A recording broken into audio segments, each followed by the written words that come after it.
예수님께서는 지난번에 이제 광풍을 뚫고 갈릴리 호수를 건너셔서 이제 이 반대편으로 오셨습니다. 그때 예수님께서 갈릴리 바다를 잠잠하게 하시는 능력을 나타내시고 바람을 잠잠하게 하시는 놀라운 능력을 나타내셨습니다. 그리고 이제 도착한 지역이 바로 이 거라사인 지방이었습니다. 이 마가는 이제 예수님께서 이 거라사인 지방에 귀신 들렸던 한 사람을 만나는 장면을 자세하게 기록을 하고 있습니다. 3절부터 보시면 이 사람의 특성을 이제 잘 얘기하고 있는데, 그 사람은 무덤 사이에 거처하는데 이제는 아무도 그를 쇠사슬로도 맬 수 없게 되었으니, 이는 여러 번 고랑과 쇠사슬에 매였어도 쇠사슬을 끊고 고랑을 깨뜨렸음이러라. 그리하여 아무도 그를 제어할 힘이 없는지라. 여러분, 인간이 고랑을 어떻게 끊을 수 있을까요? 이게 불가능한데, 워낙 이제 이 사람이 힘이 세고 굉장히 제어하기가 어려우니까 쇠사슬에 이렇게 묶어놓은 것 같아요. 근데 이거를 이제 여러 번을 끊었다고 그래요. 그래서 지금은 아예 이제 사람들이 제어할 수 없으니까 내버려 뒀는데, 이 사람이 이제 무덤 사이에서 살고 산에서나 밤낮을 어떻게 해요? 소리를 5절에 보니까 밤낮 무덤 사이에서나 산에서나 늘 소리 지르며 돌로 자기 몸을 해치고 있었노라고 이렇게 기록하고 있습니다. 다른 복음서에도 이게 다 기록이 되어 있는데요. 다른 복음서에는 이제 옷을 안 입었다고 얘기하고 있습니다. 옷도 안 입고, 그러니까 정상적인 사람이 아니에요. 엄청나게 또 힘이 세고 쇠를 뭐 그냥 다 끊어버리니까. 그래서 아마도 이 거라사인 지방에 이 사람은 많은 사람들이 알고 있었던 사람일 것 같아요. 왜냐하면 여러분들도 이런 사람이 있다면 어떨까요? 두렵죠. 그래서 이제 사탄이 어떤 존재인가를 이제 성경을 통해서 여러분들이 이제 서서 이제 더 알아가게 될 터인데, 사탄은 인간을 이렇게 인간의 몸과 영혼을 파괴하는 일을 하는 존재가 사탄입니다. 어떻게 이 사람이 자기 돌로 누구의 몸을 친다고요? 자기 몸을 치고 있었다라고 얘기하고 있죠. 사탄은 인간에게 있는 하나님의 형상을 파괴하고 멸망시키는 것이 목표입니다. 그러므로 귀신은 그렇게 사람을 이제 고립시키고 그 사람을 제어하고 자신이 지배하기를 원하는 것이죠. 제가 이제 동대문에서 살 때도요, 어떤 여자분이 그랬어요. 저희 집 앞을 지나갈 때 항상 욕을 하면서 아무도 그를 제어하지 못합니다. 예, 그 여자분은 동일하게 이렇게 씻지 않고 그대로 이제 그냥 가는 분인데, 워낙 욕이 세가지고 근처에 있기가 어려워요. 예. 노원구에 살 때는 또 어떤 남자분이 그러더라고요. 똑같은 옷, 사시사철 똑같은 옷을 입는데 그분이 가는 곳마다 다 피해요. 사람들이 피할 수밖에 없죠. 예. 저도 사실 피하고 있었습니다. 이제 특별히 애들이랑 같이 갈 때는 더 피하게 되죠, 그죠? 그 옆에를 안 지나가려고 하는 그런. 근데 아마도 그거하고 비교할 수 없는 힘을 가진 사람이라 그 근접을 못해요, 제 생각엔. 그래서 이 사람은 그 거라사인 지방뿐만 아니라 다 알려졌던 것 같아요. 그래서 이렇게 다 기록했던 것 같아요. 워낙 어떤 사람이 있다라는 걸 알기 때문에 자세하게 기록을 한 거 보니까. 근데 이제 여러분들 이 거라사인 지방은 본래는 이스라엘 지파가 받은 지방입니다. 본래는. 그러나 예수님 당시가 됐을 때는 이방인들이 많이 거주하는 데가 됐고, 심지어 그 거라사인 지방은 유대인들보다는 이방인들이 더 많아서 유대인들은 돼지를 키우질 않습니다. 근데 이방인들이기 때문에, 이방 사람이 많았기 때문에 이제 돼지를 키우는 지방이 된 거죠. 결국 예수님이 여기에 계시다가 어떻게 됐어요? 그 지방 사람들이 어떻게 했죠? 여기를 떠나가라고 했습니다. 좀 이따 제가 설명드리겠지만 돼지떼 2,000마리가 손실을 본 거죠. 그죠? 그래서 큰 충격을 받고 이걸 해석을 못하기 때문에 예수님이 와서 큰 손실을 주니까 예수님 떠나가게 했습니다. 자, 6절을 이제 보시면은 그 귀신 들렸던 사람이 멀리서 예수님을 보고 어떻게 해요? 달려와서 절했습니다. 지금까지 이런 적이 없습니다. 누구한테 굴복해 본 사람이 아닌데 이 사람은 귀신 들렸기 때문에, 그것도 많은 수의 귀신이 점령하고 있었기 때문에 사람에게 절할 사람이 아니죠. 그죠?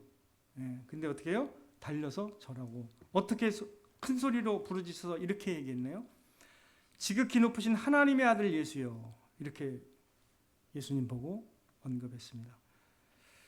그러면서 하는 말이, 나와 당신이 무슨 상관이 있나이까? 원하건대 하나님 앞에 맹세하고 나를 괴롭히지 마옵소서. 예수님의 권세와 위엄을 알기 때문에 이렇게는 말했지만 사실 이게 좀 어폐가 있는 좀 말인데, 사실은 누가 지금 누구를 괴롭히고 있는 거예요? 지금 귀신이 누구를 괴롭히고 있어요?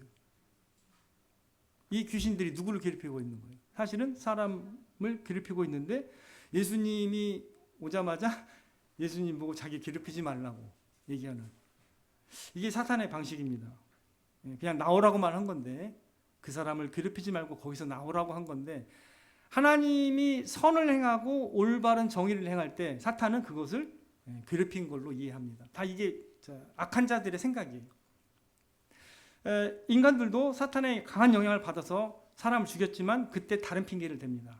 인간은 내가 뭐 이렇게 해서 핑계를 대는 거죠. 그죠? 그거 똑같은 거예요. 사탄도 그 방식을 취하는 거죠. 여기서 지금 누가 누구를 괴롭히고 있는 거예요? 정작 귀신이 이 영혼을 파괴시키고 있는데, 지가 파괴시키고 있으면서도 예수님 보고 뭐라고 해요?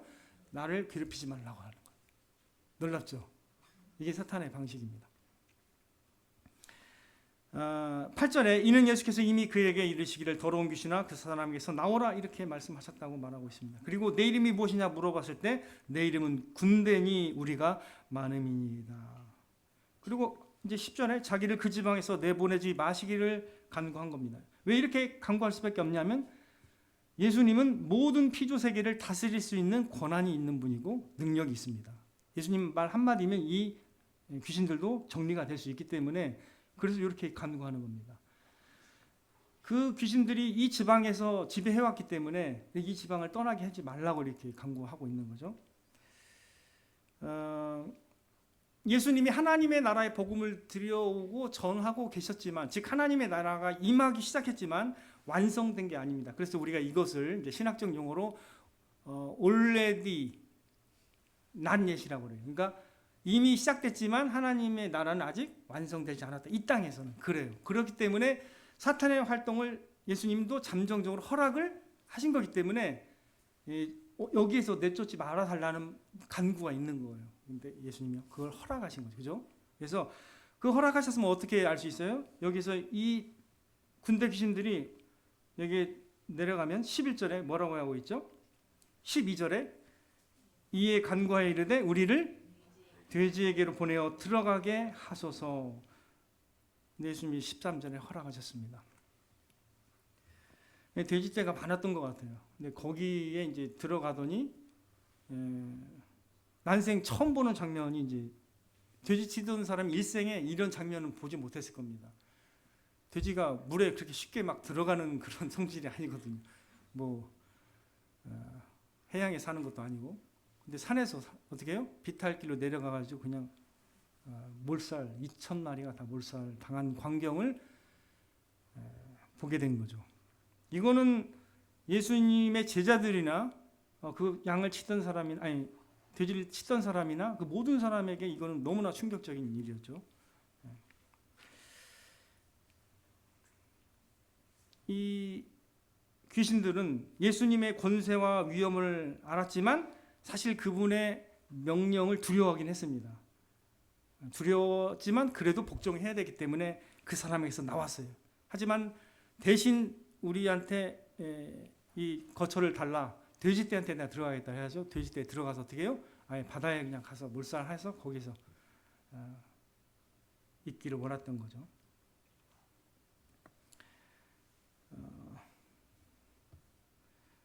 이제 이 갈릴리 지역, 갈릴리 호수 지역이 이제 어떻게 보면 그 옆 왼쪽이 갈릴리 지역입니다. 그리고 오른쪽 아래가 데가볼리 지역이에요. 크게 나누면 그 지역이. 근데 이사야 9장 1절에 보면 예수님의 이 초기 사역을 예언하는 장면이 나오는데, 제가 읽어드릴게요. 이사야 9장 1절인데, 전에 고통받던 자들에게 흑암이 없으리로다. 옛적에는 여호와께서 스불론 땅과 납달리 땅이 멸시를 당하게 하셨더니 후에는 해변길과 요단 저편 이방의 갈릴리를 영화롭게 하셨느니라. 흑암에 행하던 백성이 큰 빛을 보고 사망의 그늘질 땅에 거주하는 자에게 빛이 도다. 이렇게 예언하고 있는데요. 그러니까 스불론 땅과 납달리 땅이 사실은 갈릴리 지역이에요.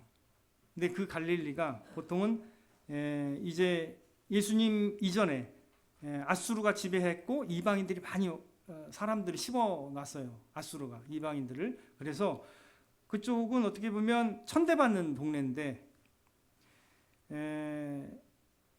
이 지역에서 어떻게 해요? 여기 보니까 이전에 흑암에 행하던 백성이 무엇을 보고? 큰 빛을 보고 사망의 그늘질 땅에 거주하던 자들에게 빛이 도다라고 말씀하고 계신 것입니다. 이 예언입니다.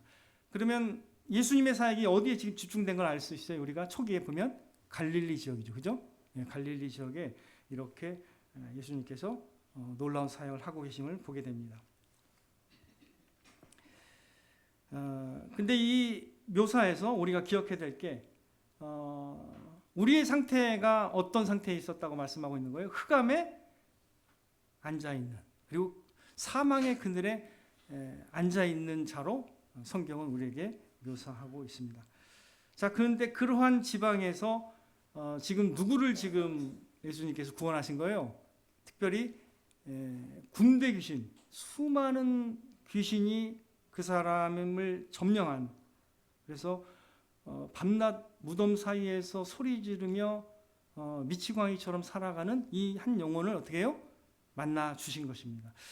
자, 우리가 생각하기에는 이런 그냥 스토리가 하나 있구나 이렇게 생각하고 우리와 연관을 짓기가 어려울 수는 있지만, 근데 저는 이 말씀을 묵상하면서 예전에 저도 느껴보지 못한 것들을 좀 깨닫게 됐습니다. 왜 예수님이 광풍을 뚫고 이 이방인들이 많이 사는, 돼지떼를 키우는 이 이방인들이 많이 사는 지역에 오셨을까? 그리고 바로 어떻게 해요? 거기서 쫓겨난 거거든요.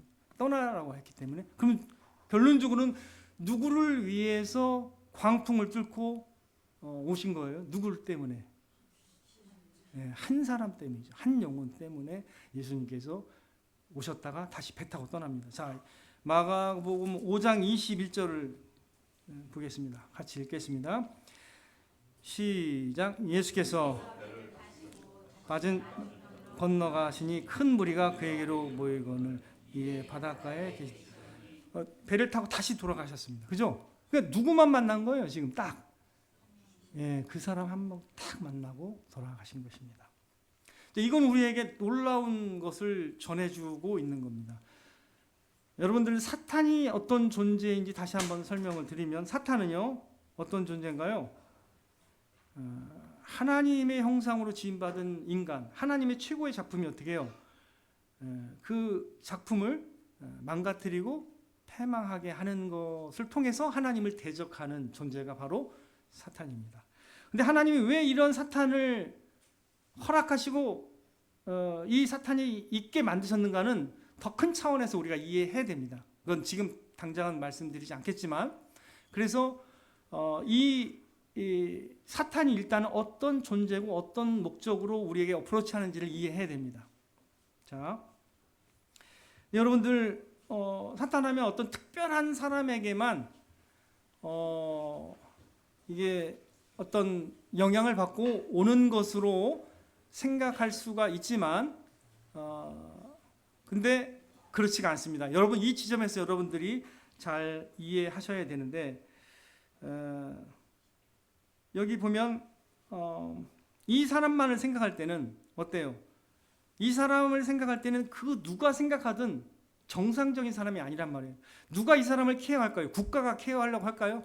국가도 케어하기가 어려워요. 무슨 말씀인지 알죠? 아무도 그를 제어하기가 어렵습니다. 근데 그런 사람을 딱 하나 예수님이 택한 거예요. 그죠? 그럼 무슨 능력을 드러내시기 위해서? 예수님의 능력이요, 복음의 능력을 드러내시기 위해서 이 사람을 택하신 것입니다. 그런데 알고 보니까 이 사람이 나중에 어떻게 했어요? 이 사람이 예수님과 함께 가려고 했지만 예수님이 거절하시고 어떻게 했어요? 네가 돌아가서 주께서 내게 어떤 큰 일을 행하사 너를 불쌍히 여겨서 이런 큰 일을 행하셨는지를 네가 네 가족에게 전하라 했는데 이 사람이 가족뿐이 아니에요. 그 큰 지역 데가볼리 지역에 다 전파를 하게 된 것입니다. 누구의 섭리일까요? 누구의 계획인가요? 이게 예수님의 계획입니다. 가장 아무도 손을 못 대는 그 영혼을 어떻게 해요? 누가 손을 대시면 정상 온전해져요? 예수님이 손 대시니까 곧바로 온전해지는 것입니다. 물론 그 지역 사람들은 손해를 받기 때문에 예수님을 해석을 할 능력이 안 됩니다. 버트런트 러셀도 이 지점 때문에 내가 왜 예수님을 안 믿는지에 대한 책을 썼어요. 버트런트 러셀이 그렇습니다. 이 지점 때문에. 왜? 나는 예수님이 다 이해가 되는데 세 가지 때문에 내가 예수님 안 믿겠다 했는데 그 중에 하나가 이거예요. 예수님이 경제적이지 않다는 거예요. 이해는 돼요. 물질적인 관점으로 보면 그 말이 맞아요. 그러니까 그에게는 물질적인 것만 보이는 거예요. 한 사람의 영혼이 안 보이는 거예요. 그러니까 이 지점을 딱 얘기하면서 내가 예수님을 안 믿는 이유를 정확하게 설명을 했습니다. 제가 대학교 1학년 때 영어책에서 공부한 바가 그겁니다. 근데 여러분 성경에서는 한 사람의 영혼을 어떻게 얘기하고 있죠? 온 천하보다 귀한 겁니다. 맞아요. 왜? 영원한 존재예요. 이거 하나님의 놀라운 작품이고 영원한 존재입니다. 요한일서 2장에도 뭐예요? 하나님의 뜻을 행하는 자는 영원히 거한다고 했습니다. 영원한 존재입니다. 그래서 사람의 영혼이 온 천하보다 더 값지다라는 것을 우리가 성경에서 읽어낼 수가 있어요. 마가복음 8장에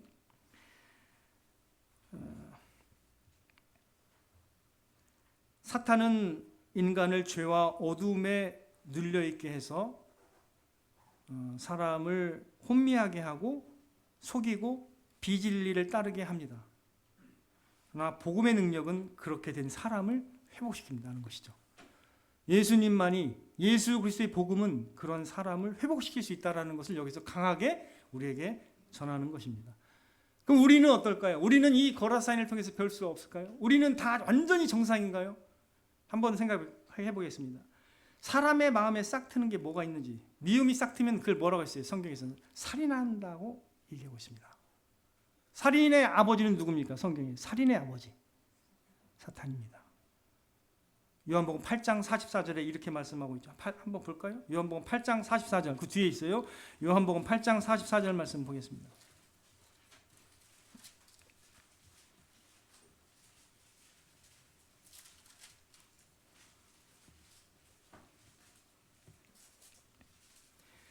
같이 읽어보겠습니다. 요한복음 8장 44절 시작.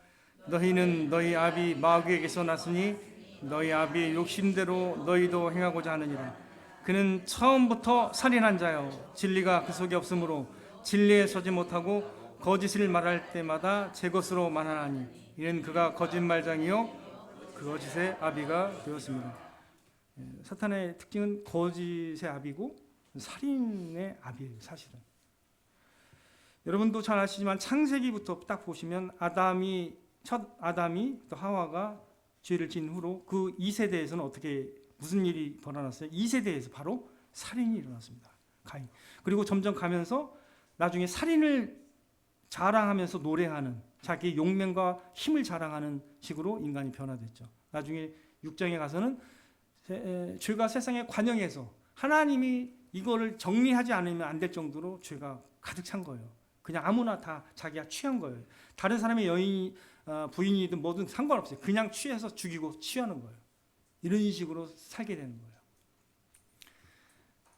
그래서 하나님이 다 정리를 하셨습니다. 그리고 나서 다시 새 인간이 노아의 가족을 통해서 시작됐지만 그것도 마찬가지죠. 그죠? 11장 가니까 어떻게 해요? 자기 이름을 위해서 바벨탑 세우고 하나님을 잊어버리기 시작합니다. 그런 식으로 인간의 역사가 계속됐기 때문에 죄의 DNA가 그 고라사인에게만 있을까요? 어때요? 그 사람은 비정상이고 우리는 완전 정상인가요? 한번 얘기를 한번 해보고 생각을 해보죠. 그러니까 이게 어떤 기준에 맞추냐에 따라 다른데 우리나라 의학은요 400만 명이 정신병에 걸린다고 진단합니다. 근데 그 기준이 완전히 맞나요? 그 기준에 따라서는 그렇게 말할 수 있죠. 그죠? 그리고 더 심한 조현병, 병동에 가둬야 되는 사람이 50만 명으로 생각해요. 폐쇄병동에. 근데 그게 갇히지 못한 사람이 더 많아요. 왜? 6만 병동밖에 안 돼요. 병동이 적어요, 이게. 제어도 힘들고 다 창문으로. 우리 경희대 병원이 있는데 정신병동이 있는데 거기에는 쇠창 그거 있어요. 쇠창살이라고 하나요? 떨어진 사람이 있었기 때문에 그 전에 이렇게 하나 해놓는 거거든요. 물론 그 인간에 볼 때는 그렇게 보죠. 근데 인간은 도파민 과잉으로 망상이나 이런 것이 있다고 생각합니다. 일부는 맞아요. 도파민 과잉이라기보다는 사실 더 중요한 건 뭐냐면 마음에서 일어나는 그런 작용입니다. 근데 마음은 생각하지 않아요. 보통 신경계를 물질로 다스리기 때문에 의학과 심리학자들이 다 다릅니다. 관점이 달라요. 근데 두 개 다 우리는 이해해야 됩니다. 무슨 말인지 이해되시죠? 근데 정신의학자들은 이렇게 말해요. 의원들은 이렇게 해서 조금 치료할 수 있다. 아니, 치료가 되는 게 아닙니다. 그냥 무디게 만드는 거예요. 절대 고쳐지지는 않습니다. 고쳤으면 다 고쳐져야죠. 온전히 복음만이 사람의 마음과 영혼을 새롭게 할 수 있는 것을 여러분들 믿으시길 바랍니다. 예수님만이 영혼을 이렇게 정신 온전하게 할 수가 있는 것입니다. 저는 지금까지 그런 사람 많이 만나봤는데 변화되질 않습니다. 절대. 더 약간 약을 통해서 조절되는 거예요. 그렇다고 뭐 다른 게 좋아지는 게 아닙니다. 근데 결론적으로는 범죄에 예방할 수 있다 이렇게 얘기합니다. 그건 맞아요. 일단 왜? 힘을 빼니까 범죄율이 줄어듭니다. 근데 고쳐진 건 아니에요. 저는 지금도 계속 그렇게 살고 있는 사람을 알고 있습니다. 계속 병원에 다니는데도 불구하고. 여러분들 그러면 한번 생각해 보세요. 인간의 마음은 그것만 있는 게 아닙니다. 미움, 거짓, 살인, 모든 마음에 일어나는 게 뭐예요? 우리 마음에.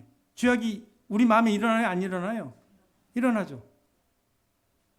여러분들 전세 사기가 인천광역시에서 얼마나 되는지 아세요? 인천광역시 하나만 1년 반 정도 됐나? 그 3,000건이 됩니다. 3,000건 전세 사기만. 보험 사기 말고. 보험 사기는 적발된 것만 1조 1억 얼마가 넘어요. 적발된 것만. 다 우리가 사실은 그래서 사람 조심하잖아요. 다 못 믿잖아요. 심지어 나중에 크면 자기가 길러낸 자식도 못 믿어요. 난 그런 분들을 봤습니다. 자식도 안 믿는 사람 봤어요. 그 정도예요. 인간의 불신과 미움이 이렇게 크다는 걸 여러분 아십니까? 진짜로? 인간의 진면목을 성경에서 말하는 만큼 사망의 그늘에 앉아 있다라고 표현하는 걸 이해하냐는 거죠. 이해해야 됩니다. 그럼 우리는 어때요? 거라상인과 크게 달라요? 아주 정상입니까? 물론 예수님 믿으면 정상으로 어느 정도 회복되죠. 그걸 부인하지는 않습니다. 그러나 본래는 어때요? 우리도 누구의 그늘 하나 있어요. 예수님을 만나지 못했을 때는 다 어둠과 사망의 그늘에 앉아있다라는 걸 이해해야 된다는 거예요. 그러면 여기에서 우리는 뭘 배울 수 있습니까? 주님이 우리에게 말씀하시길 원하는 게 뭘까요? 예수 그리스도만이 우리의 영혼을 살리고 새롭게 할 수 있다는 복음의 능력임을 믿으시길 바랍니다. 예수님 만나야 변화가 됩니다. 여러분들. 근데 이것을 여러분들이 어릴 때는 잘 몰라요. 이걸 잘 모르다가 다 자기 판단을 해요. 자기가 다 모든 걸 알아. 성경을 통해서 여러분이 진짜 여러분의 실상을 이해해야 됩니다. 그렇지 않으면 여러분이 겸손한 마음을 안 갖고 계속 헛바퀴를 하다가 나중에 죽을 때 전에 너무 늦어요. 진짜 지금 겸손하게 주님이 누구십니까? 주님이 하신 일이 무엇입니까? 이렇게 물으면서 주님을 만나야 돼요. 주님은 이렇게 놀랍게 변화시킬 수 있는 능력이 있으신 주님이심을 믿으시길 바랍니다. 여러분이 만나기를 원하는 분이 이런 분이에요. 여러분이 지금 이미 만나고 계신 분들이 많아요. 저는 그렇게 믿습니다. 하지만 만나야 될 분도 있다고 저는 생각합니다. 만나시기를 바랍니다. 이런 주님을 통해서 여러분 안에 이런 놀라운 복음의 능력을 통해서 한 사람에게 다가오신 예수님의 그 열정을 생각하면서 우리도 한 영혼에게 다가갈 수 있는 저와 여러분 되시기를 주님의 이름으로 축원을 드립니다.